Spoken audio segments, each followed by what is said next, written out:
कन्या छात्रावास की करीब 2 दर्जन से अधिक छात्राएं बीमार, भोजन सही नहीं मिलने पर लगाया आरोप।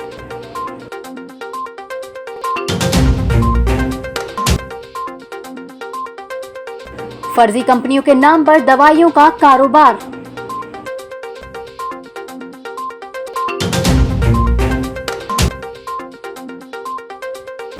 और नाबालिग बालिका के साथ दुष्कर्म करने वाले आरोपी को कारावास।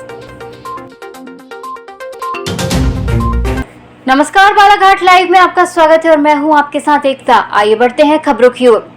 बालाघाट के गोंगले स्थित कन्या छात्रावास की छात्राओं द्वारा भोजन सही नहीं मिलने और मूलभूत सुविधाओं का पर्याप्त लाभ नहीं मिलने को लेकर बुधवार को प्रदर्शन किया गया। आंदोलन के बाद देर शाम करीब 2 दर्जन से अधिक छात्राओं की तबीयत बिगड़ने पर वरिष्ठ अधिकारियों के निर्देशन में बीमार छात्राओं को एम्बुलेंस बुलाकर जिला अस्पताल में उपचार के लिए भर्ती करवाया गया।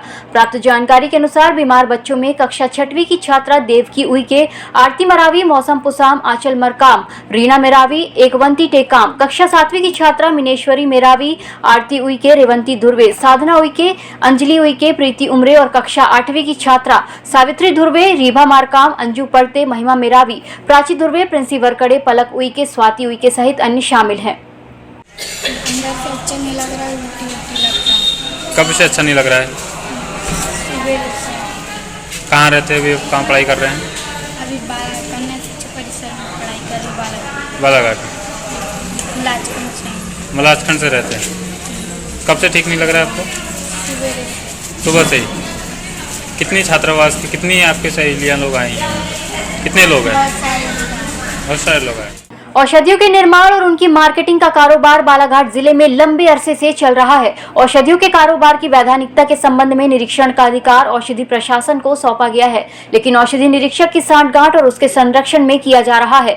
औषधियों की पैकिंग और गोलियों के पत्तों पर जो पता दर्शाया गया है वो संबंधित स्थान पर है ही नहीं। इस बात का खुलासा दर्शाए गए पते पर भेजे गए पत्र की डिलीवरी न होने और डाक विभाग द्वारा स्टिप के साथ पत्र लौटा दिया गया की तलाश किया गया प्राप्तकर्ता का पता नहीं चला। डाक विभाग द्वारा प्राप्तकर्ता फर्म की तलाश दर्शाए गए निरंतर 4 दिनों तक की गई थी। इन विसंगतियों के चलते ये स्पष्ट हो गया है कि शिको फार्मा नामक औषधि निर्माण और मार्केटिंग करने वाली फर्म, जिसका पता प्लॉट नंबर 55 वल्लभ भाई पटेल वार्ड सम्राट नगर 481331 दर्शाया गया है, वो फर्जी है। इस मामले से जुड़ी जानकारी औषधि प्रशासन, जिला प्रशासन के संज्ञान में लाई गई और समाचारों के माध्यम से भी जनसामान्य में फर्जी फर्म द्वारा दवाइयों का निर्माण और उसकी मार्केटिंग किए जाने बाबत जानकारी प्रचारित की गई, लेकिन इस संबंध में कोई जांच नहीं की गई। इस कारोबार में जो लोग संलिप्त हैं उनका सत्ता पक्ष से संबंध है और दबाव के चलते इस मामले की जांच करने में कोई आगे नहीं आना चाहता। माननीय विशेष न्यायाधीश पॉक्सो एक्ट मनोज कुमार तिवारी की अदालत ने थाना चांगो टोला के आरोपी इत्तूलाल पिता भोला वंशकार निवासी गुडरू टोला थाना चांगो टोला को धारा 373 एक भादवी पॉक्सो एक्ट में आजीवन कारावास और 10,000 रुपए अर्थदंड से दंडित किया गया। इस संबंध में सहायक जिला लोक अभियोजन अधिकारी विमल सिंह ने जानकारी देते हुए बताया कि 30 जुलाई को रात करीब 10 बजे अभियोक्त्री घर से बिना बताए पड़ोस में चली गई थी। तलाश करने पर इत्तूलाल वंशकार के घर में मिली। अभियोक्त्री से पूछताछ करने पर उसने बताया कि वो सामने वाले कमरे में सोई हुई थी, उसके माता पिता अंदर वाले कमरे में सोए थे। तभी आरोपी इत्तूलाल उसके घर पर आया और उसे आवाज दिया। उसने दरवाजा खोला तो आरोपी ने इससे कहा कि उसके मोबाइल में आवाज नहीं आ रही है। अभियोक्त्री ने उसका मोबाइल ठीक कर दिया और आरोपी ने उसको बहला फुसलाकर अपने घर पर ले गया। हाथ पकड़कर खींचकर उसका मुंह दबा दिया और घर का दरवाजा बंद कर दिया और अभियोक्त्री के साथ बलात्कार किया। आजादी के अमृत महोत्सव के अंतर्गत बालाघाट जिले में भी 11 से 15 अगस्त तक हर घर तिरंगा अभियान में हर घर में तिरंगा झंडा लगाने के लिए आमजन को प्रोत्साहित किया जा रहा है। इसी कड़ी में 20 जुलाई को बिरसा में मॉडल स्कूल के छात्र छात्राओं द्वारा रैली निकाली गई और लांजी विकास खंड के ग्राम खुर्सी टोला और वाले गाँव में स्कूली छात्र छात्राओं को अपने घर पर तिरंगा झंडा लगाने की शपथ दिलाई गई।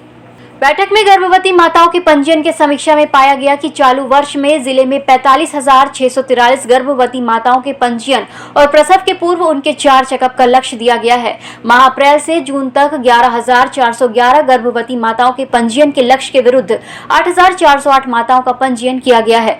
गर्भवती माताओं के पंजीयन में बालाघाट विकास खंड के अंतर्गत ग्राम नाहरवानी, हीरापुर, भरवेली, लामता और टिटवा के केंद्र की प्रगति संतोषजनक नहीं पाई गई। इसके लिए इन केंद्रों की ANM का वेतन रोकने के निर्देश दिए गए। पंजीकृत गर्भवती माताओं के प्रसव के पूर्व 4 चेकअप में विकासखंड बिरसा, कटंगी, बहर, बालाघाट और परसवाड़ा की प्रगति संतोषजनक नहीं पाई गई। इस पर मुख्य चिकित्सा और स्वास्थ्य अधिकारी सहित इन स्थानों के बीएमओ का वेतन रोकने के निर्देश दिए गए। बैठक में क्षय नियंत्रण कार्यक्रम के अंतर्गत खखार जांच के लक्ष्य को हर हाल में पूर्ण करने के निर्देश दिए गए। इसी प्रकार राष्ट्रीय परिवार कल्याण कार्यक्रम, कुष्ठ उन्मूलन, टीकाकरण कार्यक्रम, अंधत्व निवारण कार्यक्रम की भी समीक्षा की गई। कुपोषित बच्चों के उपचार के लिए संचालित पोषण पुनर्वास केंद्रों की सेवाओं को दुरुस्त रखने और उसके बेड खाली नहीं रखने के निर्देश दिए गए।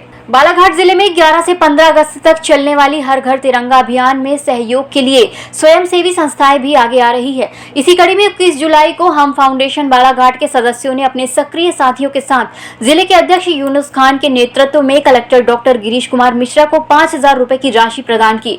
इस अवसर पर संगठन के पदाधिकारी और सदस्यगण उपस्थित रहे, जिसमें मुख्य रूप से जिले के अध्यक्ष यूनुस खान, पप्पा भाई, शाखा के अध्यक्ष आनंद दुबे, शाखा के उपाध्यक्ष सुभाष गुप्ता, सीताराम निल्हारे, सुरेश टांक, सरिता पिल्लई, बिल्किस शेख, प्रेमलता गुप्ता, प्रेरणा मंदरेकर, तनु वामनकर, चीनू जैन, आकिल यूनुस खान, हाजी फारूक, अजय उइके, एडवोकेट जितेंद्र जैन, रूबी अली, शरद सोनी, रवि राठौर, दीपक चचाने, नितेश सतीश राठौर, लव उमरे, कुश उमरे, देवेंद्र सिंह, गंधुपे शामिल हुए। हम फाउंडेशन भारत एक सामाजिक, सांस्कृतिक, शैक्षणिक और रचनात्मक क्षेत्रों में काम करने वाली संस्था है।